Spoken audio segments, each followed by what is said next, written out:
5 μοναδικοί χειμερινοί προορισμοί στην Ελλάδα που θα κάνουν τις αποδράσεις σου αξέχαστες. Μαγευτικά βουνά, γραφικά χωριά και εμπειρίες που δεν πρέπει να χάσεις. Νούμερο 5. Λίμνη Πλαστήρα.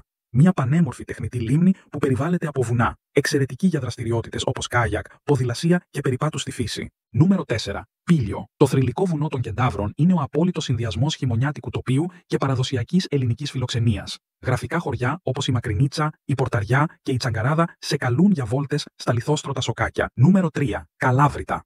Ιδανικός προορισμός για σκι στο χιονοδρομικό κέντρο του Χελμού, αλλά και για βόλτα με τον οδοντοτό σιδηρόδρομο μέσα σε εκπληκτικά τοπία. Νούμερο 2. Αράχοβα. Ένας από τους πιο δημοφιλείς χειμερινούς προορισμούς στην Ελλάδα που συνδυάζει τα πάντα. Το χιονοδρομικό κέντρο του Παρνασσού προσφέρει ιδανικές πίστες για σκι και snowboard, ενώ το χωριό σε καλεί με τις κομψές ταβέρνες και τη ζωντανή νυχτερινή ζωή. Νούμερο 1. Ζαγοροχώρια. Ένας μαγικός προορισμός με 46 παραδοσιακά χωριά, πέτρινα γεφύρια και υπέροχα μονοπάτια για πεζοπορία. Το φαράγγι του Βίκου και το χωριό Μικρό Πάπιγκο είναι must see.